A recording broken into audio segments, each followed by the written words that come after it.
got the first of two state representative candidates. The first is Mr. Alex LaRue. Okay.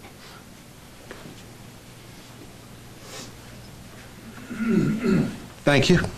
I am Alex LaRue, and I am proud to be over here and would be proud to represent Marion County as well as Greene and LaRue County as your state representative. I'm 62 years old, married for 42 years to my lovely wife Iris. We have 3 children. I'm very fortunate to have been in business for 40 years in Hodgenville, quite a while with my dad and now with my sons. And we also have a daughter in college. So I have a good idea of what the economy is doing, how it works. I attended the University of Kentucky, majored in accounting, minored in economics. So I do have some good background there. Like I said, I've been in business, worked with people in all lines of business. I know what it takes to create jobs, and I have signed on and pledged to help carry out the Handshake with Kentucky, which is available on my website, laruenow.com. It's a pledge that most Republican candidates for the House of Representatives have agreed to, and it's geared toward turning this state around. Now, I know Marion County is very fortunate in that you have a fairly dynamic economy with a considerable amount of industry, tourism, and agribusiness, and that's due to a lot of great leadership at the local level who stayed on top of things and worked hard to get it done. But you're a lot more fortunate than a lot of the rest of the state, including LaRue County and Greene County. We need to change that. Right now, I know you have a buy local campaign going on in Lebanon. I applaud that. Just think how much better it would be if we had more people working. Now, our Handshake pledge consists of measures that we've agreed that we want to do immediately if elected. Creating jobs is job number 1 for us. It would amount to passing the Public-Private Partnership Act, which would create thousands of construction jobs immediately. It would create public infrastructure that we need quickly with very little, if any, taxpayer money, which would be a win for everyone.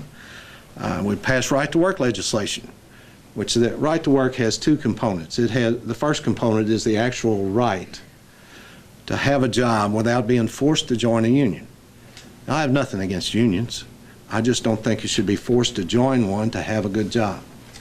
The second part of right to work, and this is the most important reason to pass this legislation, is that we're not, if you stay within the confines of Kentucky, Marion County's doing great. But overall, if you compare Kentucky with other states, such as Indiana and Tennessee, which are on our borders, they're bringing in lots more higher paying jobs than Kentucky is. All different types of industries. And there have been a number of studies on that indicate that they're getting more jobs and better jobs, higher paying jobs, than we are. Part of that has to be the conditions relating to business, in terms of building a business or retaining a business. Right to work is one of the keys. If you're looking to locate a multi-million-dollar investment in a state, that's a very important issue. Another important issue is the tax structure. Part of our pledge is to have meaningful, real discussion on tax reform. Now, the governor submitted a proposal for tax reform this last time, and it didn't even get, I don't think it could get a sponsor in the House of Representatives. We need meaningful tax reform, and we intend to make it an economic development tool. How do we do that? Well, if we look at other states that have already done it, Tennessee and Texas, that have a high sales tax and no income tax. Once again, if you're on the committee wanting to locate a multi-million-dollar industry here like a Toyota or a Ford Motor Company plant, you need a lot of highly paid engineers and upper management people as well as rank and file employees. It's a lot easier to recruit those specialized employees if there's no income tax here. That's like giving them a 6% raise just to come here. That's one of the issues. Another issue is telecommunications regulation modernization. What that does is, right now, the rules are written such that the industry is heavily regulated. They have to maintain a lot of landlines that will never be used again. And that costs a lot of money to maintain those dead landlines. If we update the regulations and allow them to stop supporting those dead landlines, they can reinvest that money in spreading broadband internet, high-speed broadband internet throughout the state. And I don't know how it is in Marion County, but I know in LaRue County, if you're 4 or 5 miles out of town, you can't get high-speed internet the way you can get it in town. There also is not much competition. There's a little bit, but not enough. If we can change that regulation, then we can spread broadband out across the counties, and you can have a business in your home in Gravel Switch or Bradfordsville or somewhere like that instead of having to have it in Lebanon. And I'm in the insurance business. I would love to work from home, which I live in town. But if I live 5 miles outside of town, I could not operate my business because everything that insurance agencies do now is done via the internet. My business is in the cloud, so to speak. Couldn't operate without the internet. We also pledged to control government spending by reforming the way the budget is done. Right now, the income projections are based on a forecast by a group of economists. We feel it would be better in terms of controlling spending if we used a 15-year rolling average of what our actual income had been as opposed to someone's best guess. We think that'll help us control it, keep it under control, cut down on debt and surprises like we had this last June with the $90 million shortfall. We also pledged to clean up some of the issues that have happened over the past year, like the sexual harassment issues. And I need your vote to get this done. And I'd be glad to answer any questions anyone has. Yes, sir. Mr. Rue, you spoke of attracting large companies to come here and thereby being able to bring some of their engineers here. Yes, sir. So that increases, their pay scale. I think that one of the attractive features is that we compete with some of the other states that are able to bring large companies here by virtue of the fact that we have lower pay scale for the common employees.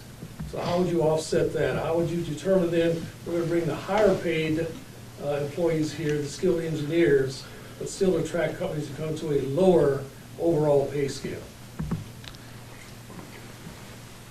And I'd repeat her, and I'd ask that same question of Mr. Mills when he had. Okay.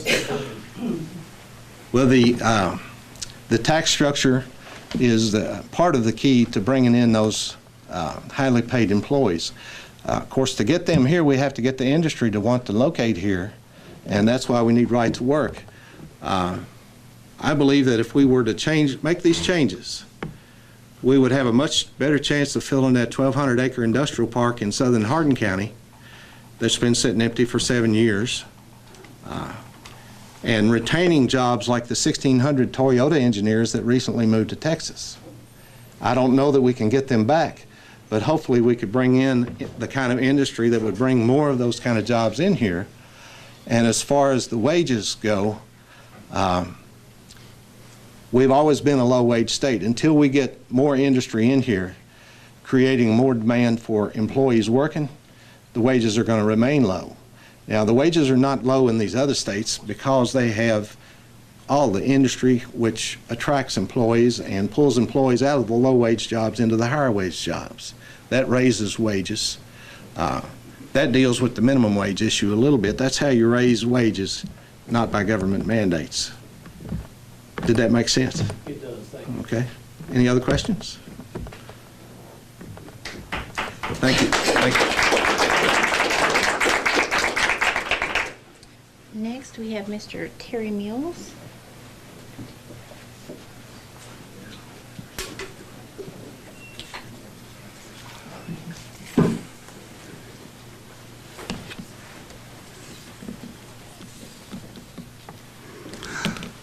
Good evening. I think most of you know something about me here. As you know, I was elected 5 years ago in a special election, and am now pursuing my 5th opportunity to be elected to state representative.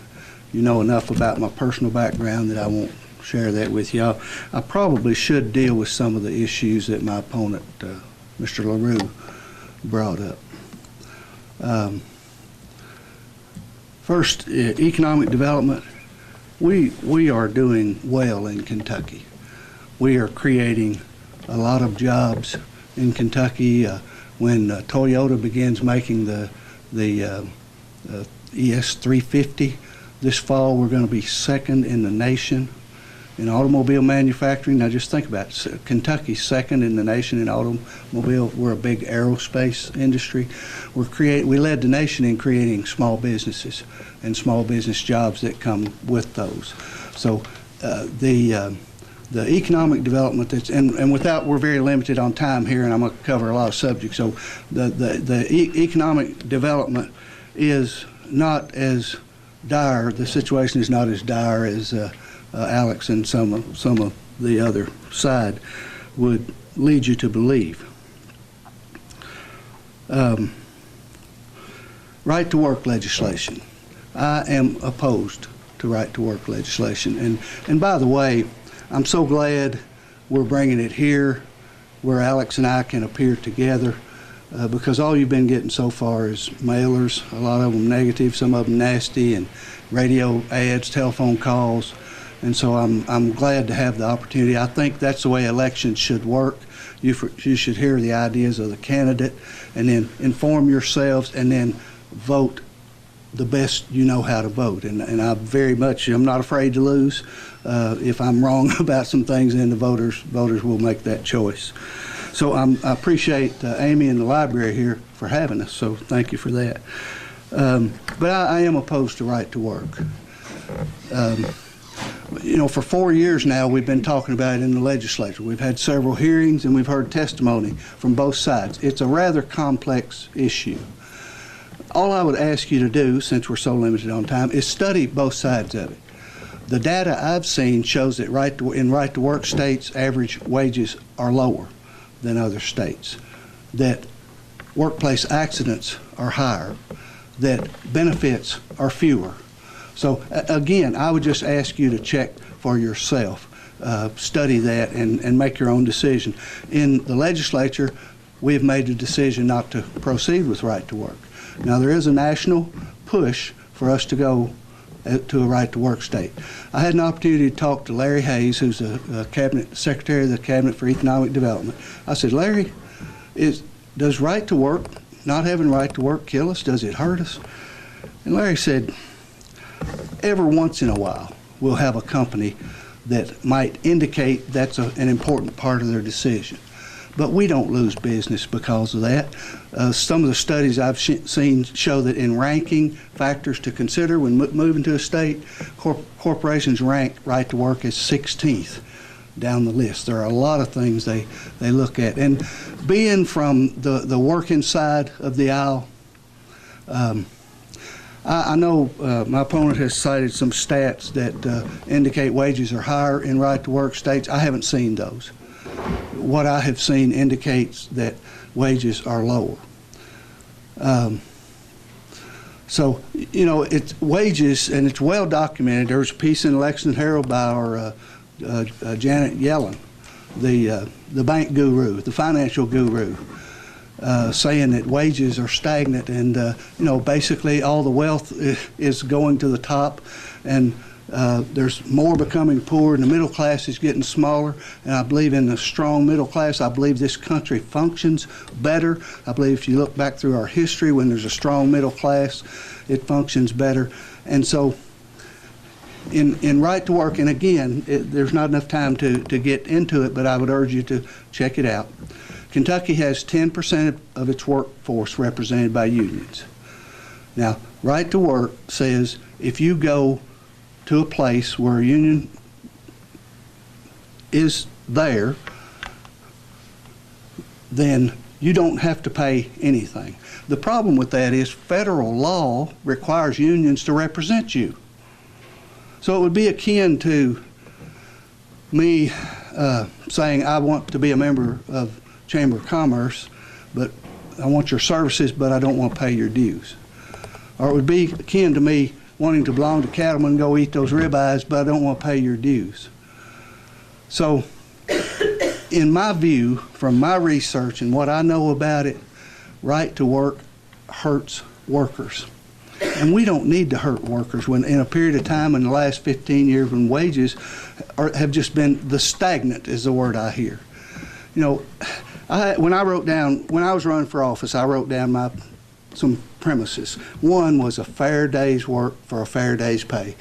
I expect employees to give their employer a good day's work. I expect employer to pay them a living wage. I don't see anything wrong with that philosophy. So that's why, in a nutshell, I'm opposed to right to work.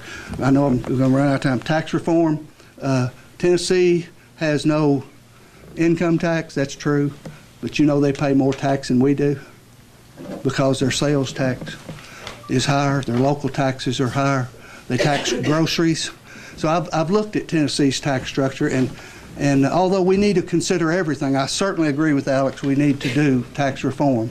I just don't think that's the way to go at this point. The problem has been politics. We got too many of these going on, and people are afraid that their election is going to be affected. So we need to get by that and do it regardless of whether we're going to be, but I agree that we do need tax reform. The handshake with Kentucky, I looked at it. It was copied from Alabama, what was done in Alabama. And the problem I had with it, I didn't see anything in there about health care for our citizens. I didn't see anything in there about making working people, rewarding working people, giving a living wage to working people. And it just seemed to me that those things are things that our government should be interested in. Broadband, we're making an investment. You know, Governor Beshear and Congressman Rogers have joined together to, Congressman Rogers wants to call Silicon Holler, is what he wants to call it over in eastern Kentucky. He wants to get broadband everywhere. I think we're at a point where, like we were in the 40s when not everybody had electricity, and I certainly believe we need to get broadband everywhere, but we're making those investments. With regard to the AT&T bill, one of the people I respect most is an AT&T lobbyist. She's been lobbying for me for 3 years. And I keep telling her, I'm just not there yet. The problem is the risk we take of having somebody, one of our grandmothers or somebody out here in the rural areas where we live, who doesn't have access to communications because their landline has been discontinued. The problem is when we have people on heart monitors out here in these rural areas who depend on landlines to get information back and forth between the hospital, and we don't know that that's going to hurt that, but the risk. And so I keep telling, actually I voted to bring the bill out of committee last year, but I didn't vote to pass it, but I'm getting closer. There is a point when we need to get rid of landlines. The question with me is that, are we there yet? And so far, I don't believe we are, but we may get there soon. I think we're closer than we were. So I'm opposed to the AT&T bill. As far as the budget forecast, I hear in Frankfurt all the time people talking about how amazing it is that this consensus forecasting group can get so close to predicting how much money the state will need to pay its bills. And really, $90 million on a $20 billion is really pretty accurate, relatively speaking. So I've heard a lot of good things. Maybe we need to do that a different way. I'm not sure, but it works. The consensus forecasting group works well. In summary, you know, I want to answer your calls. I want to be accessible. I want to be out in the community, and I want to be responsive to you, and I want to care about those people who really need help.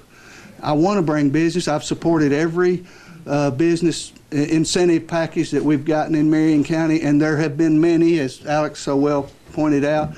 I want to do some of that for Greene and LaRue County also.